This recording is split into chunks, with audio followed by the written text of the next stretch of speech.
Thank you, Brother Neil. Thank you, all of you brothers and sisters. Gloria, nice reading. Nice reading. It was particularly penetrating for me. I don't know what aspect of your reading it was, but your voice resonated deeply with these thoughts. And the word thankful. I appreciate you. Well, the theme that I chose for today was life, theme, and variations. That happens to be a musical term, a theme and variations. The first variations on a theme happened around in the 1560s of this common era.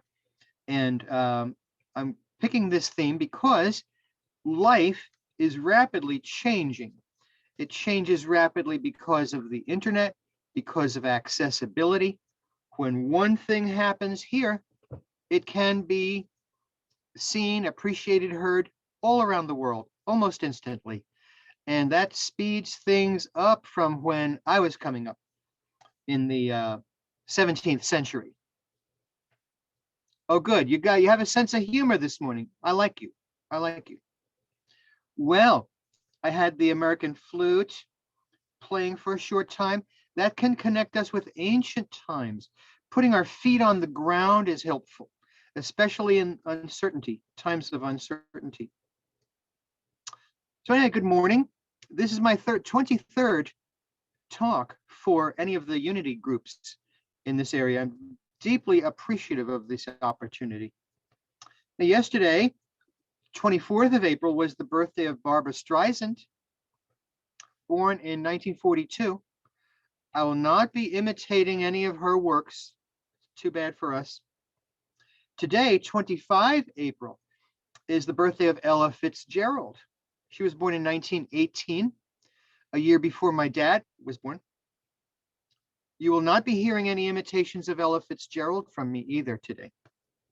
Also the birthday of Albert King, an American blues singer and guitarist. Tomorrow, 26 April, is the birthday of Gertrude Ma Rainey. She was a blues jazz singer, and she was born in 1886. If you don't know this name, Netflix has a terrific film about her. She was a real person, just a very strong personality, played wonderfully by Viola Davis, one of my favorite actresses. So anyway, those are personalities with whom we might associate ourselves today, and maybe not. So in planning this talk, I took a good look at where we are as an American society. It's not a thing that we want to overlook. Looking at the big picture, I have found to be very helpful in all circumstances.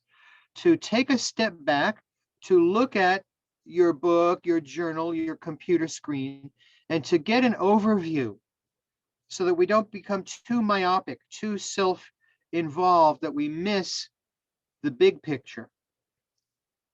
So we have this pandemic going on. It's going to continue for a while. How long? I don't know. But I raise my eyes, I look at the rest of the society, and I can count my blessings. I can count my blessings.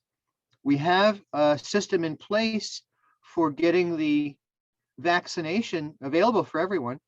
I had the Johnson & Johnson thing on March 6th, and my side effects were minimal.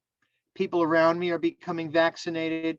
It's a good thing if you trust the science. Some people are not going to receive the vaccine. They don't believe in it. That's a prerogative that you have. So in looking around, it feels to me as though the world's people are looking around for solid leadership. Everyone is looking for answers and realizing that we barely know how to form the questions. Once you know how to form questions, the answers will be more forthcoming or more forthcoming. Just want to see if you're listening. So my favorite lead-in for all of these presentations over the years has been, I don't have answers. I just have questions. And today will not be different. I will present some of what I think are huge questions. And maybe asking the questions, our answers will come. How's that? Like that? So how do we use what we know in order to transmute the things we don't like into things we do like. What will be the outcomes we desire? We can, to a huge degree, influence the outcomes. A lot of the influence on these outcomes are going to be what our expectations are. And not only do I embrace unity, but I also look somewhat to some of the Asian thought, because that is coming into our belief systems as well. And I like the expression, big expectation, big disappointment. Small expectation, small disappointment. No expectation, no disappointment. So you can shuffle that around and make any one of those three ideas apply to you today. My expectations for today will be that I have the privilege of outpouring something into the group thinking process. That's my huge benefit, the idea of giving, because the giver of anything is the one, I believe, who benefits the most. You are here because you want to receive, and you're going to be giving too.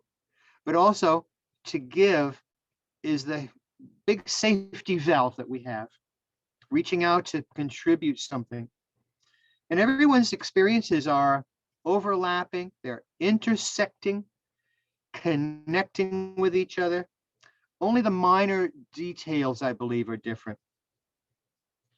So you look at your own life experiences, maybe your health is not at maximum, you still have faith. Your ancestors provide inspiration to you. Your work environment is influencing you. Maybe it's a work environment that you really love, goody goody gumdrops. Maybe it's not the best environment for you, but it's what we have in this moment, what we have. Thinking about your support system. Who are your favorite people and why? Who are the people we might be avoiding and why? Analyzing. It's good to use a mirror when we're looking for faults or looking for issues to consider.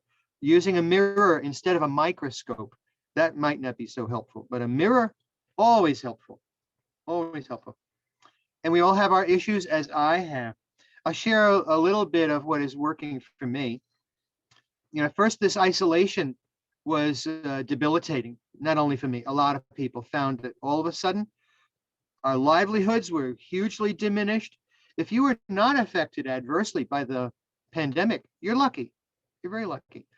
For my livelihood, I have a lot of groups, and those groups were greatly cut back. So I lost a lot. But what remains when you scrape off the surface of what life has for you in this moment? When you scrape off the surface, what is left for you? Well, the isolation, for some of us, we lost a lot of income. 90% of mine went bye-bye, no income. Yet, I became acquainted with the Yeti. Again, just seeing if you're listening. The abominable snowman? No. Instead, I got into more exercising. So the Yeti became the abdominal snowman. That was me, abdominal. Back to serious now.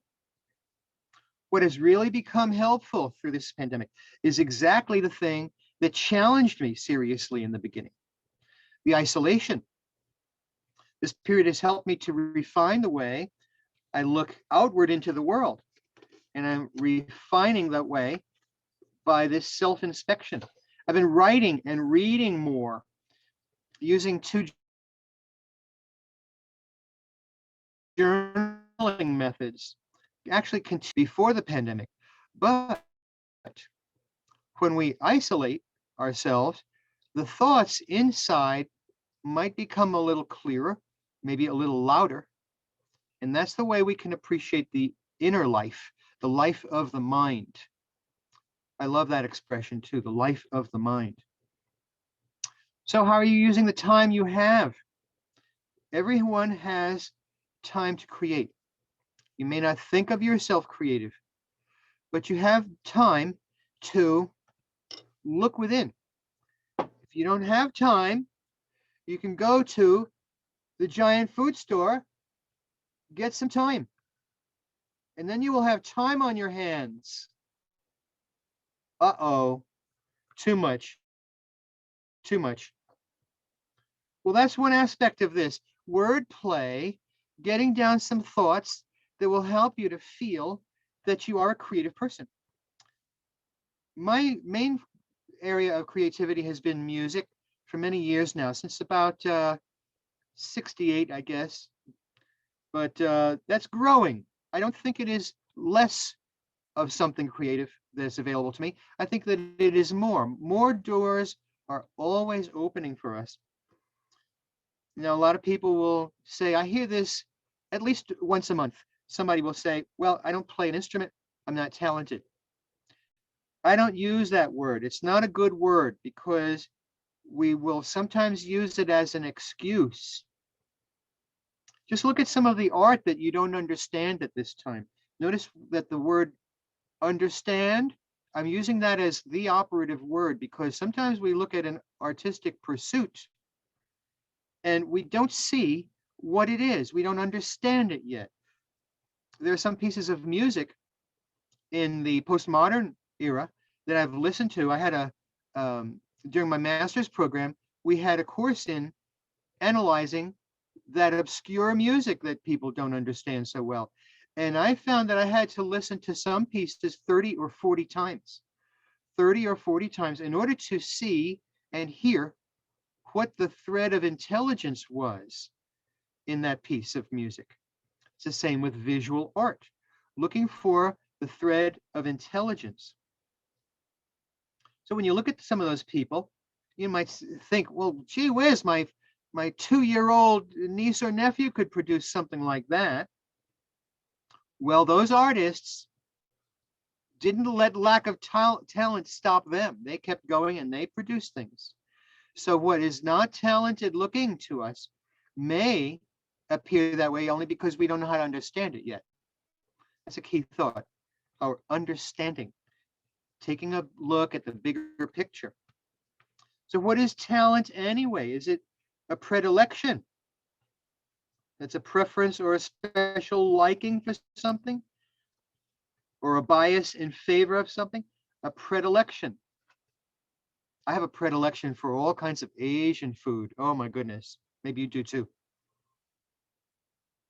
Is talent given by God, or is talent the application of an attitude? There's an idea. An attitude that I bring to our group this morning, that is what I'm going to take away. I brought something for us that I hope to offer, and that is what I will be getting back.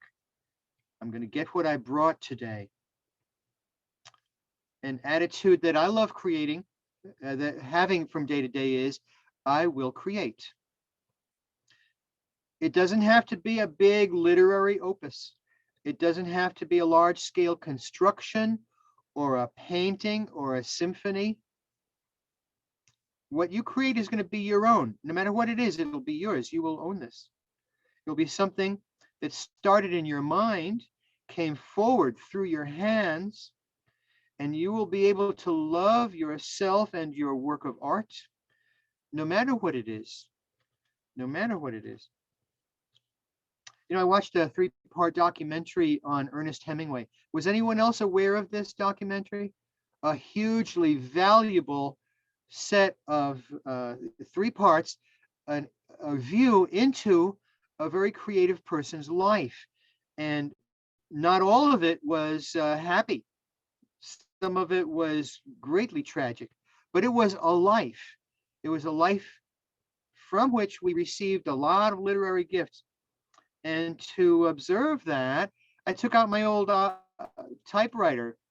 You know, many years ago in an Army PX, I bought a typewriter, a manual, and I brought it out and I tapped out a few thoughts, and it was great. It gave me another way of seeing and feeling my own creative literary thing. I've had a few articles published, about 8 articles published. You can't search for them electronically, but they're out there somewhere. They're out there. It's not a hard thing to do. It's not hard at all. But if you want to do it, you just have to do it. Now, keeping a journal in longhand is very important. I like my favorite way of keeping a journal is longhand with a fountain pen. And I have a little standing desk in the backyard. And on good days, I'll stand up and I'll put down some thoughts the way I remember seeing that Alexander Solzhenitsyn did. He liked a standing desk in Vermont. And so I wax Solzhenitsyn-esque. I didn't say that correctly. Solzhenitsyn-esque. And I write. And things come out. What kinds of things? All kinds of things. I put them down as fragments for the future. Now, sometimes I'll write using my calligraphy. That will give my thoughts out onto the paper in a different way. Or the computer. I do have a journal working in the computer. That's a different thing. Different rhythms, different set of feelings, a different product. It might present a different face to the world, a different face from what you see now. Wouldn't that be wonderful? They thought to themselves. So here's my suggestion for creating. You can get a carpenter's pencil for 19 cents. This is not a plug, by the way, but here's a carpenter's pencil. It happens to be about a number 2. And you can cut the tip any way you like to produce a whole bunch of different line qualities. You don't have to spend $2 for an artist's pencil. You can check all the soda machine exit containers. You can round up a bunch of pennies and get a pencil today. And you get some paper out of the recycling bin. And you start putting down some marks. Get a few pieces of paper, produce something today. You can close your eyes. You can put yourself into a place of peace, love, harmony, kindliness, health. You get to that place. And when the mood comes, even if it doesn't, you start putting down some thoughts on your paper. It's not hard. You can do it. That's one aspect of creativity. And once you get started, you might form a productive habit that will stay with you. Some habits are very important and very good for us. So here's a way of starting to write. You put down 5 sentences every morning. No theme, no expectations, just 5 sentences. Make it a ritual. And the more morning time you use, the better it is. In the morning, you know, this huge globe of the planet, 24,000 miles around the equator. The equator is moving at about 940 miles an hour. Whoa, that's how fast it's moving. We don't feel it because we've been moving all this time. But that's what's happening. That's a huge mind opener to know that these speeds exist. The galaxy is moving through space at about over 450,000 miles an hour. Huge. That's happening right now. These are mind-opening things. And after you start to contemplate some things, you write those 5 sentences. You put them down. Get a special notebook. You could keep a little pad and pencil next to your bed. And if you're awakened in the middle of the night, I'm a septuagenarian, you know. I have to get up in the middle of the night, take care of business. Not only am I a septuagenarian, but I'm also in my 70s. So anyway, you have the creativity going for you. Oh, thank you. I see you chuckling. You're so kind. I love you. You have no idea. I love you. Well, anyway, how do you get into your creative mood? You could start with a very organized thing. I'm going to show you a couple of tools. Now, again, these are not plugs, but you can get this used on the internet. This is a method by Ira Progoff. Now, if you don't recognize this stuff, that's fine. You can email me. I'll be happy to correspond with anyone. It is it's a great method. It's very wordy, but it's also very helpful. And I have a synopsis sheet that I got from one of the workshops. I've been through the cycle of workshops twice at a retreat. I went to a writing retreat, and the writing retreat put me on my own writing attack. Uh-oh. Okay, back to serious. Here's another thing. We have this, The Artist's Way by Julia Cameron. How am I doing? And this has a suggestion to write 3 morning pages. I don't do it every morning. I probably do it about 3 to 5 mornings a week. And you just write anything you want to, longhand, just get the thoughts out there on paper. And I have found it to be a very mind-opening and creative, stimulating step to do. Another idea about sketching. Here's something. I was at Rehoboth Beach. It's easy for me to say. And Rehoboth has feathers. Sometimes you can find feathers on the ground. So I found a feather and I carved a point on it, and I did a little pen drawing of some weeds, some beachside weeds. Okay, not a big deal, but it's something that was available to me. And this is a little notebook I keep of sketching, things I can sketch, things I can do, I capture the moment, do a little watercolor, a little Zen watercolor. Are they great works of art? I don't know yet. When you plant me, they might be worth something. Not sure about that. Another thing as a musician, another thing I use is music, and not all of it is my own. Now, for example, there's a movie called Knowing with Nicolas Cage. An amazing movie. I like it a lot. It may not appeal to you. It's sort of sci-fi. It's sort of speculative, dystopian stuff. But anyway, at the end of the movie, there is a theme that comes up. So I wrote it down. It's two voices, and then I started analyzing, what does the scale do? What is happening when that melody is moving along? And so that became some seeds for my own music. Is it done a lot? Oh, yes. Oh, yes, it is done a lot. But the point I'm making is that not all of these ideas are going to appeal to you, maybe none, but you have the seeds of creativity within you. Maybe there is a business plan that can be stimulated into growth because you heard a few ideas today. Now we have blocks, people speak of writer's block. There are all kinds. But to me, a writer's block is an opportunity. So, during this pandemic, I've had a lot of little crafty things going on. And I'll show you what I did with the idea of writer's block. I got a block and I sanded the heck out of it. Look at that grain. Isn't that amazing? So this has become, I filled it in with some putty, So this has become my writer's block. It's from the center of a tree. Look at that. And here, these little patterns are where the tree was sliced through the middle, and there were branches. So when that tree was about 3 or 4 or 5 years old, there were branches growing out of it.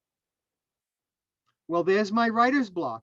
And when I run out of things to write, I take the block and I balance it on top of my flat head, and ideas come down from the block into my cranium.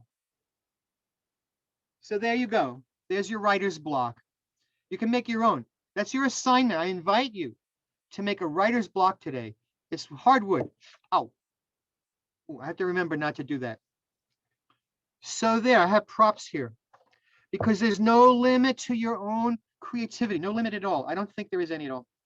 Well, the thought I will leave you with today, just one of many thoughts I hope that will be usable to you, is that when we have an obstacle like this pandemic, when it seems as though life has been trimmed back on you, you've been pruned, you've been cut back. Well, if you've been pruned, go have a bowl of prunes. And you're going to notice how those prunes are going to open you up. Is that funny? So I'll conclude now. I hope this will open doors for us. Remember that when a door closes, there's going to be another door that opens or a window that opens. And when a window opens, you want to climb in. It's an invitation for you to climb into that person's window. That was supposed to be funny. Don't take me literally now. Well, I'll come to a close. And I like closing with an open-ended thought because that is the way we can stay open. I believe the openness is going to save us from everything, including ourselves. And so, having played the Native American flute, here is a thought from Cherokee wisdom. I really like this thought. You cried, and the world rejoiced. Live your life so that when you die, the world cries and you rejoice.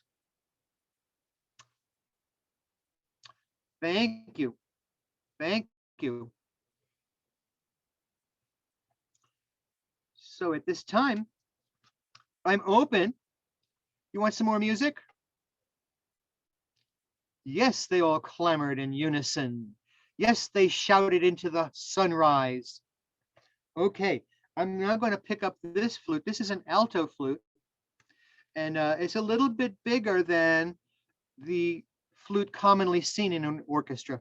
But again, it's played with the natural exhalation of breath. So I'm keeping it simple today, a simple melody line. And you can take this into your own imagination. Let it transport you to somewhere. So after the melody I play, I'm going to give us about a minute of silence. And I invite you to contemplate some of the thoughts I've shared and see if they resonate for you. So you're going to have a melody on the alto flute, and then I'll be quiet for about a minute.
Okay.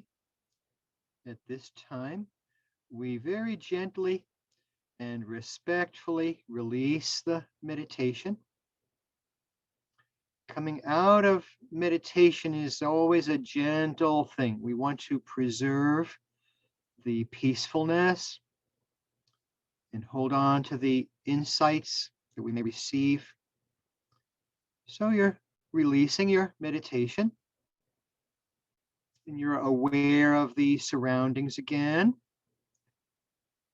You can start to move a little bit. Maybe you will flex your hands and feet.